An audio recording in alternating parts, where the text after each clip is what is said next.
Hello दोस्तों, स्वागत है आपका अपने चैनल एग्जाम जोन पे। तो फिर से मैं हाजिर हूँ 23 मार्च 2021 के इंपॉर्टेंट इवेंट्स के साथ। आप कंप्लीट वीडियो ध्यान से देखें क्योंकि लास्ट में आपको 2 क्वेश्चंस के जवाब देने हैं।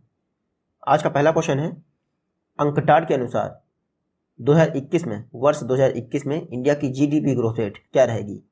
तो अंकटाड के अनुसार इंडिया की जीडीपी ग्रोथ रेट रहेगी कितनी, 5%। 2021 की बात की जा रही है। देख लीजिए, अंकटाड ने एक रिपोर्ट जारी की है जिसके तहत इंडिया की इकोनॉमी 2020 में 6.9% कॉन्ट्रैक्ट कर जाएगी और नेक्स्ट ईयर यानी कि 2021 में 5% ग्रोथ रहेगी। देखिए, अंकटाड यहाँ पे कैलेंडर ईयर की बात कर रहा है, ना कि फिनेंशियल ईयर। और इतना तो आपको पता ही है कि कैलेंडर ईयर क्या होता है, फिनेंशियल ईयर क्या होता है। तो याद रखिएगा, अंकटाड के अनुसार कैलेंडर ईयर 2020 में इंडिया की इकोनॉमी 6.9% कॉन्ट्रैक्ट कर जाएगी और नेक्स्ट ईयर यानी कि 2021 में जनवरी से दिसंबर में 5% जीडीपी ग्रोथ रेट रहेगी, याद रखिएगा। उसी के साथ अंकटाड ने यह भी कहा है कि 2021 में ग्लोबल इकोनॉमी 4.7% के हिसाब से ग्रो करेगी।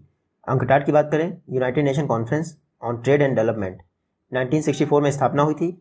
हेडक्वार्टर है जिनीवा, स्विट्जरलैंड में, और सेक्रेटरी जनरल कौन है, इसाबेले ड्यूरंट। नेक्स्ट क्वेश्चन है, वर्ल्ड स्पैरो डे हर वर्ष किस डेट को मनाया जाता है। तो विश्व गौरैया दिवस हर वर्ष मनाया जाता है 20 मार्च को। कब? 20 मार्च को हर वर्ष वर्ल्ड स्पैरो डे मनाया जाता है। पर्पज़ है जो गौरैया होती हैं उनके विषय में लोगों को अवेयर करने के लिए। इस बार थीम क्या है वर्ल्ड स्पैरो डे का, आई लव स्पैरोस, इतना याद रखिएगा। 2010 में पहला वर्ल्ड स्पैरो डे मनाया गया था, तो इस बार कौन सा हो जाएगा, इस बार 11वां वर्ल्ड स्पैरो डे हो जाएगा। देखिए, वर्ल्ड स्पैरो को नहीं, जो स्पैरो होती है गौरैया, इसको बैकयार्ड एंड ग्रीन पैचेस में देखा जा सकता है, नहीं बगीचों में देखा जा सकता है जहाँ भी ग्रीनरी होगी। हालांकि अब तो ये बहुत कम दिखाई पड़ती हैं। तो याद रखिएगा, विश्व गौरैया दिवस 20 मार्च को मनाया जाता है। नेक्स्ट क्वेश्चन है, इंडियन नेवी द्वारा रिसेंटली किस कंट्री के साथ पासेक्स एक्सरसाइज कंडक्ट की गई है। तो पासेक्स एक्सरसाइज रिसेंटली इंडिया और बहरीन के साथ कंडक्ट की गई है। मोस्टली सारी कंट्रीज के साथ अब तक पासेक्स एक्सरसाइज हो चुकी हैं। रिसेंटली बहरीन के साथ पर्शियन गल्फ में पासेक्स एक्सरसाइज कंडक्ट की गई है इंडिया के। देखिए, पासेक्स एक्सरसाइज का मेन पर्पज होता है जिन कंट्रीज के बीच में हो रहा है उनमें मिलिट्री इंटरऑपरेबिलिटी और कोऑपरेशन को बढ़ावा देना। तो ये याद रखना जरूरी नहीं है कि किन कंट्रीज के बीच में हुआ है, क्योंकि मोस्टली बहुत सारी कंट्रीज के बीच में पासेक्स एक्सरसाइज हो चुकी है। सिर्फ इतना याद रखिएगा कि कौन से ऑपरेशन के तहत इंडिया और बहरीन के बीच पासेक्स एक्सरसाइज की गई है। देखिए, ऑपरेशन संकल्प के तहत पर्शियन गल्फ में इंडिया और बहरीन के बीच में पासेक्स एक्सरसाइज की गई है। बहरीन की बात करें तो कैपिटल है मनामा, करेंसी क्या है, दिनार। बहरीन के किंग का नाम क्या है, हमद बिन ईसा अल खलीफा। और याद रखिएगा, कुछ दिन पहले इंडोनेशिया के साथ अरब सागर में पासेक्स एक्सरसाइज हुई थी। तो कहां पर हुई है और कौन से ऑपरेशन के दौरान, ये इंपॉर्टेंट है। नेक्स्ट क्वेश्चन है, ISSF वर्ल्ड कप के दौरान जो वुमेन्स की 10 मीटर एयर पिस्टल प्रतियोगिता हुई है उसके फाइनल में गोल्ड मेडल जीता है यशस्विनी देसवाल ने। आपको बताना, ये ISSF वर्ल्ड कप फाइनल किस कंट्री में खेला गया। तो इंडिया में खेला गया है। देख लीजिए, ISSF international shooting sport federation, इसने वुमेन्स की 10 मीटर एयर पिस्टल की जो है कॉम्पिटिशन को ऑर्गेनाइज किया है। कहाँ पे, नई दिल्ली में। देसवाल, यशस्विनी देसवाल ने गोल्ड मेडल जीता है मनु भाकर को हराकर। तो यशस्विनी देसवाल और मनु भाकर दोनों शूटिंग से रिलेटेड हैं। और रिसेंटली जो ISSF वर्ल्ड कप हुआ है न्यू दिल्ली में, उसमें वुमेन्स कॉम्पिटिशन में 10 मीटर एयर पिस्टल को जीता है यशस्विनी देसवाल ने। उसके बाद दिव्यांश सिंह, इन्होंने ब्रॉन्ज मेडल जीता है। तो हमारे लिए ये इंपॉर्टेंट नहीं है कि किसने क्या जीता है, क्योंकि आपसे शायद एग्जाम में ये पूछें कि ये प्लेयर किस गेम से रिलेटेड है। तो दिव्यांश सिंह, यशस्विनी देसवाल और मनु भाकर, ये तीनों शूटिंग से रिलेटेड हैं। साथ ही साथ ISSF वर्ल्ड कप कहाँ हुआ है, न्यू दिल्ली में हुआ है। ISSF की बात करें, इंटरनेशनल शूटिंग स्पोर्ट फेडरेशन, 1907 में स्थापना हुई थी। म्यूनिख जर्मनी में इसका हेडक्वार्टर है। प्रेसिडेंट कौन है, व्लादिमीर लिजिन। नेक्स्ट क्वेश्चन है, international day for the elimination of racial discrimination किस डेट को ऑब्जर्व किया गया। तो हर वर्ष 21 मार्च को international day for the elimination of racial discrimination observe किया जाता है। आज की वीडियो में डेज बहुत सारे हैं, तो ध्यान से पढ़िएगा और सबका थीम याद रखिएगा। क्या करें यार, हाई हैं तो पढ़ाना ही है।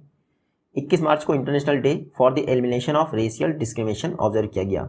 इसका थीम क्या है, youth standing up against racism. तो याद रखिएगा, international day for the elimination of racial discrimination 21 मार्च को ऑब्जर्व किया गया है। थीम क्या है, youth standing up against racism. देखिए 1979 में जनरल असेंबली ने इसको अडॉप्ट कर लिया था। इसका मतलब नेक्स्ट ईयर से यानी 1980 से ये international day for the elimination of racial discrimination 21 मार्च को मनाया जा रहा है। क्यों मनाया जा रहा है? 1960 में साउथ अफ्रीका ने एक लॉ पास किया था उसके अगेंस्ट, क्योंकि 69 लोगों को मार दिया गया था जो कि पीसफुल प्रोटेस्ट कर रहे थे। देखो 4960 मिलान 2T anti tank guided missile को एक्वायर करने के लिए डिफेंस मिनिस्ट्री द्वारा किस पब्लिक सेक्टर अंडरटेकिंग के साथ एक डील साइन किए हैं? तो डिफेंस मिनिस्ट्री ने भारत डायनेमिक्स लिमिटेड BDL के साथ एक डील साइन की है 4960 मिलान 2T anti tank guide missile को एक्वायर करने के लिए। टोटल डील हुई है 1188 करोड़ की। इंडियन आर्मी को ये मिसाइल्स प्रोवाइड की जाएंगी। तो मिलान 2T anti tank guide missile को एक्वायर करने के लिए डिफेंस मिनिस्ट्री ने BDL भारत डायनेमिक्स लिमिटेड के साथ 1188 करोड़ की डील की है। टोटल 4960 मिसाइलें हैं, याद रखिएगा। ये जो मिलान 2T anti tank guide missile हैं इनकी रेंज है 1850 मीटर यानी 1.85 किलोमीटर। इनको BDL बना रहा है और कौन सी टेक्नोलॉजी पे काम करेंगे ये? MBDA मिसाइल सिस्टम पर। MBDA missile system French defence company की एक मिसाइल टेक्नोलॉजी है, याद रखिएगा। भारत डायनामिक्स लिमिटेड की बात करें 1970 में स्थापना हुई थी। हैदराबाद में इसका हेडक्वार्टर है। CMD कौन है इसके? सिद्धार्थ मिश्रा।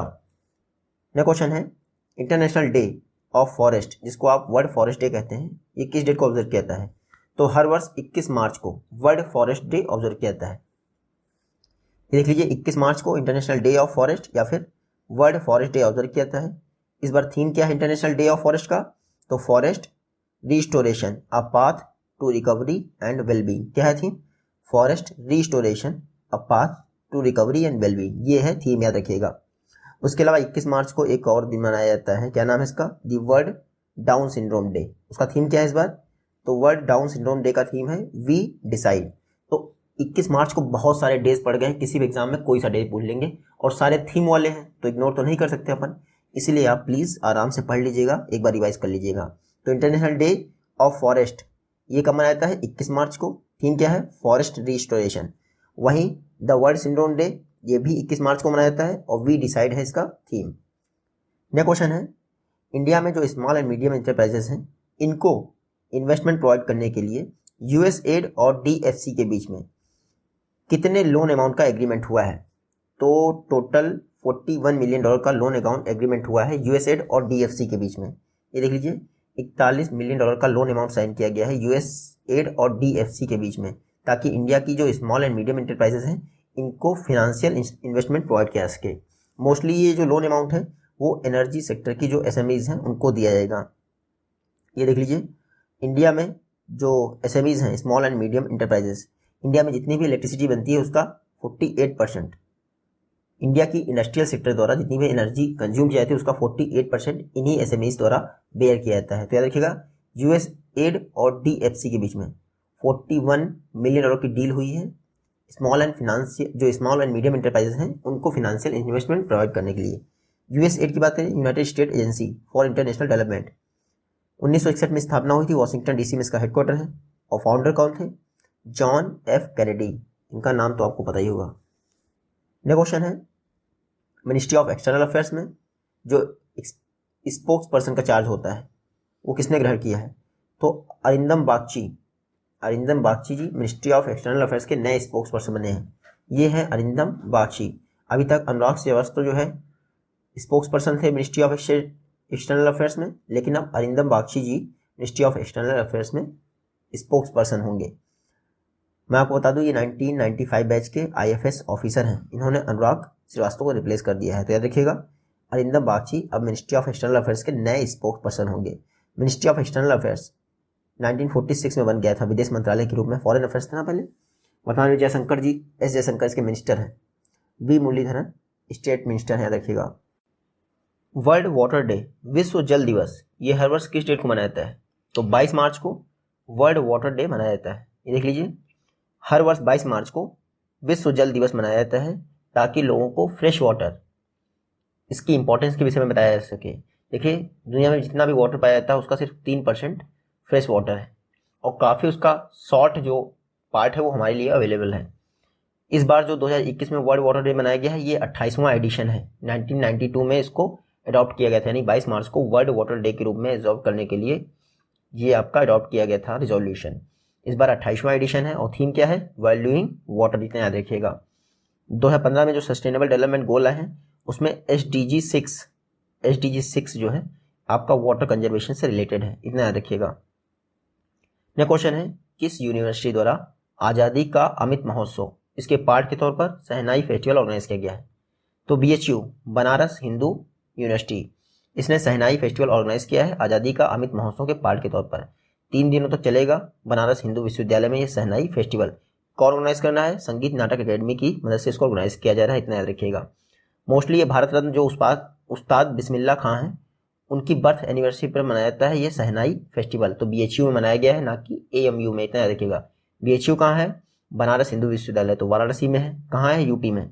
1916 में इसकी स्थापना हुई थी BHU की। किसने स्थापना की थी? मदन मोहन मालवीय जी ने, महामना मदन मोहन मालवीय। नेक्स्ट क्वेश्चन है, इनमें से किस रीजनल ग्रुप द्वारा 2021 को ईयर ऑफ कल्चर घोषित किया गया है? तो SCO द्वारा 2021 को ईयर ऑफ कल्चर घोषित किया गया है। ये देख लीजिए, रिसेंटली इंडिया ने SCO द्वारा जो बीजिंग में नौरोज फेस्टिवल्स ये फेस्टिवल ऑर्गेनाइज किया गया था उसमें पार्टिसिपेट किया गया। एक्चुअली SCO जो है 2021 को ईयर ऑफ कल्चर के तौर पर मना रहा है। इसमें इंडिया ने भी अपने कई सारे जो आर्ट हैं उनको रिप्रेजेंट किया, कथक, योगा, उसके अलावा कई सारी आर्ट हैं उनको रिप्रेजेंट किया। नौरोज जो आपको पता है, नौरोज जो है पर्सियन ईरानियन न्यू ईयर है, उसको मनाया गया रिसेंटली ब्रिक्स में, और ब्रिक्स ने 2021 को ईयर ऑफ कल्चर घोषित किया, इतना याद रखना है। मार्च 21 को जो है इंटरनेशनल नौरोज डे मनाया जाता है, ये भी याद रखिएगा। तो कितने सारे डेज हो गए जो कि 21 मार्च को ही पड़ गए हैं। कई सारे डेज हैं 21 मार्च को, आपको याद रखना है, खासकर वो जो थीम वाले हैं। तो ईयर ऑफ कल्चर किसने घोषित किया है 2021 को? SCO। नौरोज डे भी उसने ही रिप्रेजेंट किया है या फिर मनाया है। SCO की बात करें, संघाई कोऑपरेशन ऑर्गेनाइजेशन, 2001 में स्थापना हुई थी, बीजिंग में इसका हेडक्वार्टर है।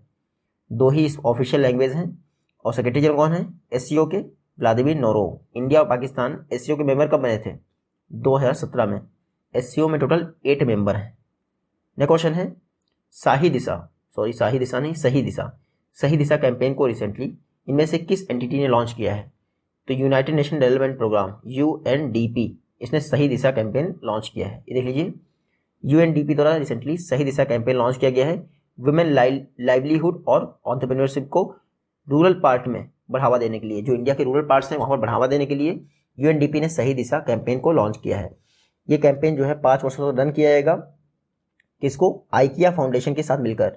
आइकिया फाउंडेशन और UNDP द्वारा ज्वाइंटली 5 वर्षों तक दिशा इनिशिएटिव को रन किया जाएगा। तो सही दिशा कैंपेन किसने लॉन्च किया है?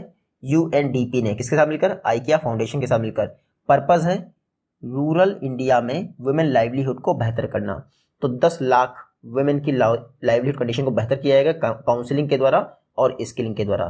UNDP की बात करें, 1965 में स्थापना हुई थी, न्यूयॉर्क में इसका हेडक्वार्टर है, और हेड कौन है? आशिम स्टीनर। तो सही दिशा कैंपेन याद रखिएगा और दिशा इनिशिएटिव दोनों याद रखिएगा। नेक्स्ट क्वेश्चन है, एथेनॉल प्रमोशन पॉलिसी को अप्रूव करने वाला इंडिया का पहला स्टेट कौन बन गया है? तो बिहार इंडिया का पहला स्टेट बन गया है जिसने एथेनॉल प्रमोशन पॉलिसी अप्रूव कर दी है। ये देख लीजिए, बिहार की कैबिनेट द्वारा एथेनॉल प्रोडक्शन प्रमोशन पॉलिसी 2021 को अप्रूव कर दिया गया है। इस तरह से इंडिया का पहला स्टेट हो गया बिहार जिसकी खुद की एथेनॉल प्रमोशन पॉलिसी है। 2018 में गवर्नमेंट ऑफ इंडिया ने national policy on biofuel launch की थी। इसमें एथेनॉल प्रोडक्शन को बढ़ावा देने के लिए भी कहा गया था, जिसको देखते हुए बिहार गवर्नमेंट द्वारा स्टेट की पहली एथेनॉल प्रमोशन पॉलिसी लॉन्च कर दी गई है। इसमें क्या होगा, जो भी एथेनॉल प्रोडक्शन यूनिट होंगे उनको बेहतर या फिर ज़्यादा एथेनॉल प्रोडक्शन के लिए 15% एक्स्ट्रा सब्सिडी दी जाएगी। तो याद रखिएगा, बिहार इंडिया का पहला स्टेट है जिसने खुद की एथेनॉल प्रमोशन पॉलिसी लॉन्च कर दी है। बिहार की कैपिटल क्या है? पटना। चीफ मिनिस्टर कौन है? नीतीश कुमार। गवर्नर कौन है? फागू चौहान। याद रखिएगा, 22 मार्च को बिहार का 109वां स्थापना दिवस मनाया गया है। एग्जाम में ये पूछेंगे बिहार का स्थापना दिवस कब मनाया जाता है? 22 मार्च को। और 22 मार्च को किसका स्थापना दिवस मनाया जाता है? बिहार का।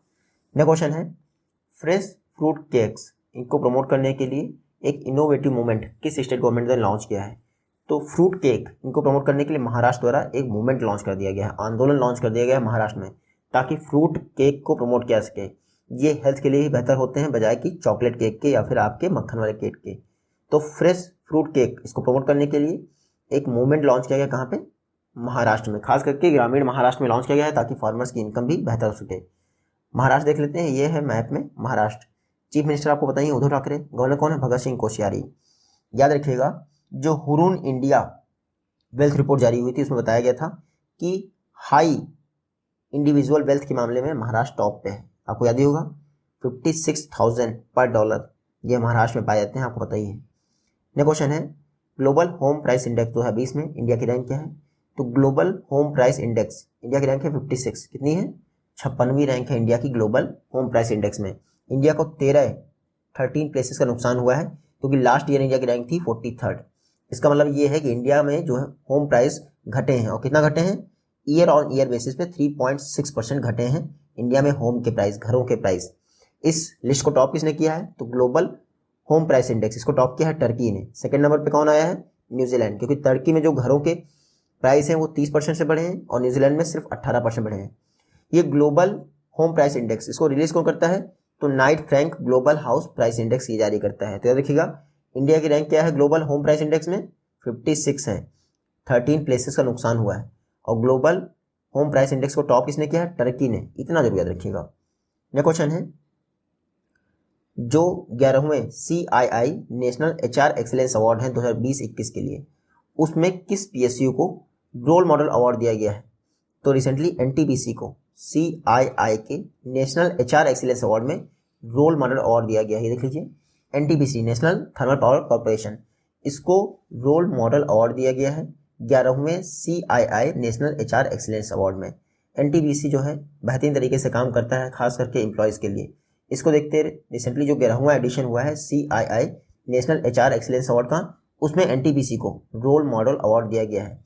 याद रखिएगा 10 वर्षों बाद ये अवार्ड मिला है NTPC को। इसके पहले जो है NTPC 10 वर्ष पहले पाया था, 10 वर्ष पहले NTPC ही नहीं कोई भी ऑर्गेनाइजेशन 10 वर्ष से ये अवार्ड नहीं पा रहा था, लेकिन NTPC पाया है।